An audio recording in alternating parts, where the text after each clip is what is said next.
আসসালামু আলাইকুম, আমাদের ইউটিউব চ্যানেল সাজ্জাদ টিউটোরিয়ালে স্বাগত প্রত্যেককে। আজকে আমরা ষষ্ঠ শ্রেণীর শতকরা অঙ্কের যে থিওরিক্যাল ক্লাসগুলো আছে সেই ক্লাসগুলো দেখব। ওকে, এখানে থিওরিক্যাল ক্লাস অনেক আলোচনা দেওয়া আছে, জাস্ট আলোচনাগুলো আমরা বোঝার চেষ্টা করি। ওকে, তোমরা দেখতে পাচ্ছ এখানে শতকরা একটা শব্দ, সেই শতকরা শব্দটার ইংরেজি কিন্তু একটা শব্দ আছে, দেখতেছ? ইংরেজি শব্দটার নাম কি বলো দেখি? পার্সেন্টেজ। ঠিক আছে, পার্সেন্টেজ আমরা আগে থেকেই সকলেই জানি, পার্সেন্টেজ হচ্ছে শতকরার ইংরেজি শব্দ। ওকে, আচ্ছা, আমরা জানি শতকরার কিন্তু একটা প্রতীক আছে। ঠিক আছে, এরকম একটা প্রতীক আছে শতকরার, সকলে জানি তো নাকি? এইটা হচ্ছে শতকরার একটা প্রতীক বা চিহ্ন। তো আমরা এখন গ্রিডের মাধ্যমে বোঝার চেষ্টা করব। দেখো, 100 গ্রিডের শতকরা উপকরণ, মানে 100 গ্রিডের জন্য শতকরা কী কী উপকরণ লাগতেছে আমরা এখানে দেখব। দেখো, প্রয়োজনীয় সংখ্যক A4 সাইজের কাগজ, প্রতিটিতে 100 ঘরের ছক বিশিষ্ট। দেখো, মনে করো যে এটি A4 সাইজের কাগজ হয়ে থাকে, আমরা 100টা করে কী করছি? ঘর, একটা করে ঘর, এখানে একটা ঘর, এখানে একটা, এখানে একটা, সবগুলো ঘর দেখতেছো না? এগুলো হচ্ছে 100টা ঘর আছে A4 সাইজে, আমরা সুন্দর করে মনে করো আর্ট করে নিয়েছি। ওকে, এখন এরপরে বলছিল যে প্রয়োজনীয় সংখ্যক 1 থেকে 10 পর্যন্ত 10টি কাগজের ছোটো ছোটো টুকরা নিতে বলতে বলা হয়েছে। প্রয়োজনীয় সংখ্যক ও পেন্সিল 2 রঙের, যেটা হতে পারে একটা মনে করো লাল, একটা মনে করো সবুজ। আজ আমরা একটি মজার খেলা খেলব। খেলাটি খেলতে হবে জোড়ায় জোড়ায়।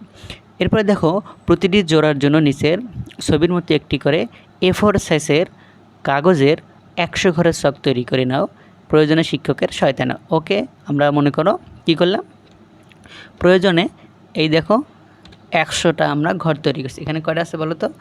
100টা। দেখো, এদিকে আছে 10টা, এদিক থেকেও আছে 10টা, 10 10-এ এখানে 100টা। ঠিক আছে, আর 100 মানে আমরা জানি শত, আর শত মানে আমরা জানি 100% বা 100% আমরা বুঝবো এভাবে। দেখো, 100 ঘরের ছক তৈরি করে নিছি। নেওয়ার পরে কী করছে? দেখো যে জোড়ার 2জন শিক্ষার্থী হাতে 2 রঙের রং পেন্সিল নাও, প্রতি জোড়া 1 থেকে 100 পর্যন্ত লেখা 10টি কাগজের ছোটো টুকরা তৈরি করো।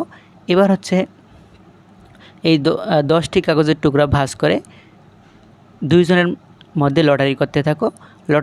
লটারিতে যে শিক্ষার্থী যে সংখ্যা পাবে সেই ছকের ততগুলো ঘর কী করতে বলছে? তার হাতের রং পেন্সিল দিয়ে ভরাট করো। আচ্ছা, মনে করো কি বলছিল, তোমরা ভালো করে বোঝো যে 1 থেকে শুরু করে 10 পর্যন্ত আমরা 10টা সংখ্যা ছোটো ছোটো কাগজে নিছি। কীভাবে কাগজ করছি? মনে করো এভাবে আমরা কাগজ কাটছি, কাগজ কাটে কী করছি? এখানে লিখছি 1। ঠিক আছে, এটা আমরা সুন্দর করে ভাঁজ করে মোড়াই দিছি। ঠিক আছে, মোড়ানোর পর এভাবে কয়টা করছি বন্ধুরা বলো তো? এইভাবে আমরা করছি 10টা। ওকে, 2জন বন্ধুর মধ্যে আমরা কী করছি? 10টা কাগজের টুকরা এভাবে 1 2 3 4 5 6 7 8 9 10 পর্যন্ত আমরা 10টা কাগজের টুকরা নিয়ে নিছি। ঠিক আছে, এভাবে কয়টা নিছি? 10টা। তো 10টা যখন কাগজের টুকরা নিলাম, নেওয়ার পরে কী করছি? 2জন বন্ধুর মাঝে যখন খেলা হলো, যখন কী করলো? লটারি করলো। একজনে 10টা কাগজ কী করলো? উপর দিয়ে ছিটানোর পরে একজন কাগজ ছিল। মনে করো সেই ছিটানো কাগজ বা ছিটানো কাগজের মধ্যে আমরা একটা তুলছি, সেটা আমরা 2 পাইছি। যখন 2 পাইছি, 2 পাওয়ার পর আমরা মনে করো ওই ঘরটা আমরা কী করব? লাল কালি করব। ঠিক আছে, মনে করো আমরা লাল কালি করলাম। কেমনে লাল কালি করলাম? ওই ঘরটা আমরা যে কত পেলাম? 2টা পাইছি, 2টা আমরা এভাবে লাল কালি করলাম। ঠিক আছে, যে 2টা ঘর পাইছি এভাবে লাল কালি করলাম, এখানে একটা করলাম, এখানে একটা করলাম। অথবা তোমার ইচ্ছা মতো যেখানে ইচ্ছা সেখানে তোমরা যে 2টা ঘর পাবা, যে সংখ্যাগুলো উঠাবা সেই সংখ্যাগুলো উঠে এখানে পূরণ করবা। ঠিক আছে, পূরণ করার পরে আমরা দেখতে পারবো সর্বশেষে ফাইনালি কিন্তু আমরা এখানে 100টা যে ঘর আছে, 100টা কিন্তু ঘর আমরা অবশ্যই আমরা পূরণ করতে পারবো, তাই না? পূরণ করার শেষে আমাদের কি হবে? দেখো, পূরণ করার শেষ পর্যায়ে দেখো এভাবে খেলা অনুষ্ঠিত হওয়ার পরে দেখো 100টা ঘর, সাপোজ 100টা ঘর আমরা এভাবে পূরণ করছি 2 বন্ধুর মাঝে। বুঝছো? যেইভাবে কী করলাম, যে লটারির মাধ্যমে 1 2 3 4 5 10টা সংখ্যা উঠাইলাম। প্রথম বন্ধু চাললো, আবার পরে দ্বিতীয় বন্ধু চালানোর পরে 100টা ঘর আমরা এভাবে লাল এবং সবুজ কালার দিয়ে পূরণ করলাম। পূরণ করার পরে দেখো একজন বন্ধু যে প্রথম যে শিক্ষার্থী ছিল, যে উনি লাল রঙের ঘর পেয়েছে হচ্ছে 56টা ঘর পূরণ করছে। দেখো এইভাবে আমরা যদি গণি প্রত্যেকটায় পাবো এখানে 56টা ঘর আছে। এবং সবুজ দেখো এই সবুজ আছে হলো কয়টা, 44টা। ঠিক আছে, তার মানে প্রথম যে বন্ধুটা ছিল এই হচ্ছে 56% কী করছে বন্ধুরা, 56% ঘর রং করতে পেরেছে। আর দ্বিতীয় বন্ধু হচ্ছে 44% রং করতে পেরেছে। বুঝতে পারছো? এই দেখো এটাই হচ্ছে শতকরা। তাহলে আমরা বুঝতে পারছি যে রং করার পরে কিভাবে 100 ঘর পূরণ হলো, মানে 100 বা শতকরার কথাটা এখানে উল্লেখ অবশ্যই থাকবে। ঠিক আছে, এবার দেখো একটা চিহ্ন দিচ্ছে, এই চিহ্নটা তোমরা আগে থেকেই পরিচিত আমি জানি, যে ভাবছো এই প্রতীকটা আবার কি, এটা হচ্ছে একটা শতকরার প্রতীক, এটা লিখে দিছে। এখন তোমাদের এখানে প্রশ্ন আসতে পারে শতকরা কি, দেখো ভালো করে দেখে নাও, এটা আন্ডারলাইন করে নাও। শতকরা কি তোমরা মুখস্থ করে নেবে। দেখো শতকরা হচ্ছে এমন একটি ভগ্নাংশ যার হর 100। তোমরা জানো ভগ্নাংশের কিন্তু হর থাকে এবং লব থাকে। উপরেরটা হচ্ছে লব, এটা এখানে হচ্ছে উপরেরটা হচ্ছে, এটা হচ্ছে লব, আর নিচেরটা হচ্ছে কি বন্ধুরা, হর, তাই না? নিচেরটা কি থাকে, হর। তার মানে প্রতি ক্ষেত্রেই হর যেটা হবে সেই হরটা সবসময় কী হবে বন্ধুরা, 100 হবে। তার মানে 100 হবে, উপরে থাকবে 1, নিচে থাকবে 100। ঠিক আছে, এটা হচ্ছে শতকরার একটা নিয়ম। দেখো শতকরা নামটা থেকেই বোঝা যাচ্ছে এটা শত বা 100-র সাথে সম্পর্কিত। দেখছো? এবার দেখো উপরের উদাহরণ থেকে দেখা যায় ভগ্নাংশের হর 100 করা হলে লবের মান থেকে জানা যায় শতকরার মধ্যে কত অংশ যার সেটাই হচ্ছে শতকরা। দেখো এখানে ছিল 100টা ঘর, ঠিক আছে না? 100টা ঘর কীভাবে কী করছে, রং করছে। 100টা ঘরের মধ্যে 99টা কী করছে বন্ধুরা, 99টা হচ্ছে লাল রং করছে, আর একটা হচ্ছে কী করছে, একটা হচ্ছে কি বন্ধুরা, একটা হচ্ছে সবুজ রং। তার মানে 100টার মধ্যে, অর্থাৎ 100-র মধ্যে একটা করছে কি বলো তো, একটা করছে হচ্ছে সবুজ রং। তার মানে সবুজ রঙের পার্সেন্টেজ হিসেবে 1%। নিচে যদি 100 থাকে সেটাকে আমরা এভাবে 1 দিয়ে % লিখতে পারি। ঠিক আছে, এবার দেখো নিচের উদাহরণগুলো থেকে শতকরার প্রতীকের অর্থ ব্যবহার বুঝতে পারবো। এখানে ছিল দেখো লাল রং করা ছিল হচ্ছে 15টা, তোমরা দেখতে পাচ্ছ এখানে ছিল লাল রং 15টা। আর হচ্ছে সবুজ রং ছিল এখানে এই দিকে হচ্ছে কয়টা, 85টা, তাই না? সবুজ রং করছিল হচ্ছে 85টা। তাহলে আমরা লিখতে পারি যে সবুজ রং করেছে এখানে 15%, তার মানে 15/100। ওকে, আর হচ্ছে এটা করছে কি লাল রং। আর যদি সবুজ রং করতে বলা হয় যে এখানে সবুজ রং কত % করেছে, সবুজ রং করেছে হচ্ছে 85%, তার মানে 85/100। ঠিক আছে, এইটা হচ্ছে শতকরার নিয়ম। ঠিক আছে, ওকে। এবার দেখো এই ক্ষেত্রে এই যে গ্রিডটা আছে, এই গ্রিডের মধ্যে লাল রং করছে কতটুকু, লাল রং করা হয়েছে 80%। ওকে, লাল রং হচ্ছে 80%, তার মানে 80/100। ওকে, এটাকে আমরা 80% লিখতে পারি। এরপর দেখো সবুজ রং, এখানে সবুজ রং কত, 20%। ওকে, 20% থেকে যদি আমরা 100% থেকে যদি আমরা 20% বাদ দিই তাহলে আমরা কিন্তু 80% পাই, সেটা হচ্ছে লাল রং। আর এখানে সবুজ রং করছে হচ্ছে 20%। কী দেখো যে 20% মানে হচ্ছে কি 20/100, এই হচ্ছে সবুজ রং করেছে 20%।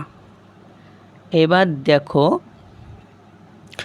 আমরা এখন এটা করব যে এখানে শতকরা কত ভাগ বা কত অংশ রং করা হয়েছে। আমরা দেখতে পাচ্ছি এখানে সবুজ রং করা হয়েছে হচ্ছে 49%। কত পার্সেন্ট, 49%। মানে এখানে 100টা ঘরের মধ্যে 49টা ঘর সুন্দর করে রং করা হয়েছে। এবং এখানে একটা রং করা গ্রিডগুলো দেখে আমরা বুঝতে পারছি এখানে একটা মানচিত্রের মতো হয়েছে, যেটা কিনা বাংলাদেশের মানচিত্রের আকৃতি। বুঝেছো? দেখো সবুজ রং করা আকৃতির নাম কি এবং তুমি কি আগে কখনো দেখেছো এমন আকৃতি? সঠিক উত্তর হ্যাঁ, আমরা এটা আগেই দেখেছি। এটা হচ্ছে একটা বাংলাদেশের একটা মানচিত্রের ছবি। ওকে, তাহলে আমরা এটা বুঝতে পারলাম। এরপর দেখো নিচের ছবিগুলোতে সম্পূর্ণ অংশে শতকরা কত অংশ সবুজ রং এবং লাল রং করা হয়েছে আমরা এটা বার করবো। এখন দেখো এখানে কি দেখা যাচ্ছে, এখানে একটা আইসক্রিমের মতো দেখা যাচ্ছে। এখানে সবুজ রংটা দিয়ে আমরা বুঝতেছি একটা আইসক্রিম অথবা একটা তুমি একটা ট্রি বা গাছের চিত্র বলতে পারো।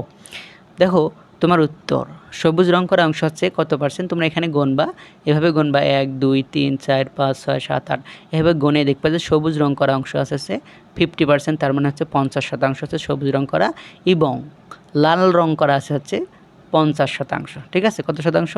50% লাল রং এবং 50% সবুজ রং করা হয়েছে এই জায়গায়। ওকে, এখন তারপরে প্রশ্নটা বলছে সবুজ রং করা আকৃতির নাম কি?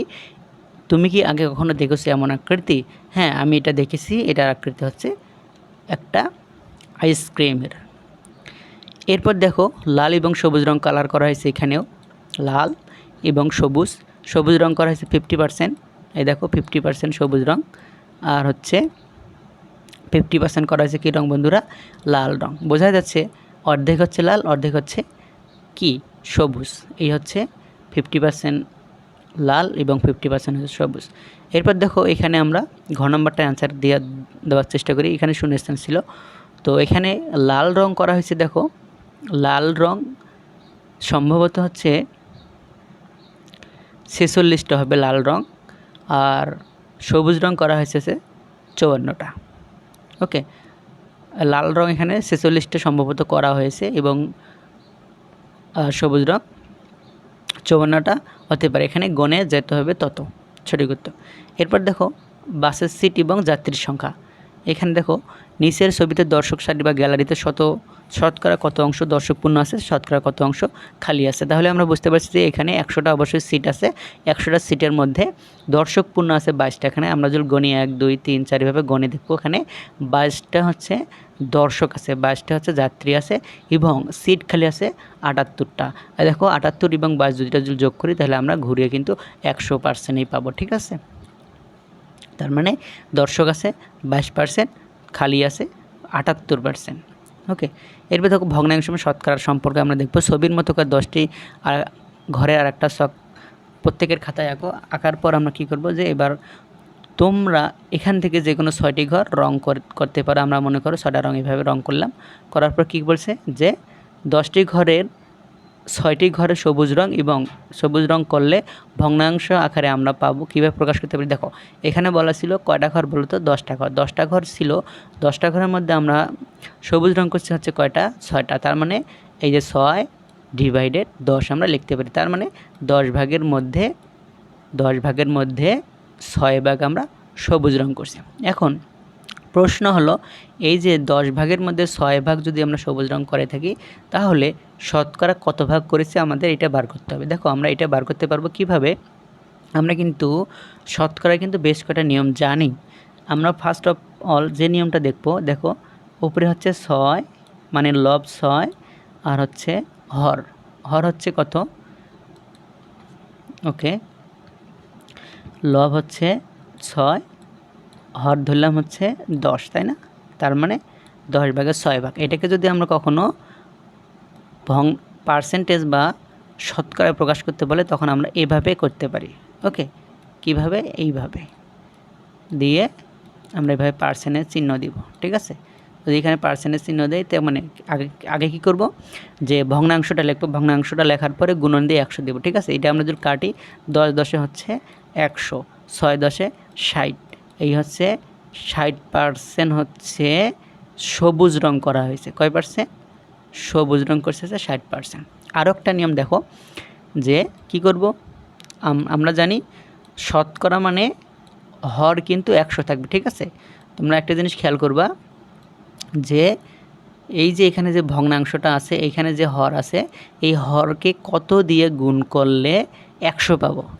কত দিয়ে গুণ করলে 100 পাবো? দেখো আমরা এই হরটাকে যদি আমরা 10 দিয়ে গুণ করি, সেক্ষেত্রে কিন্তু 100 পাই।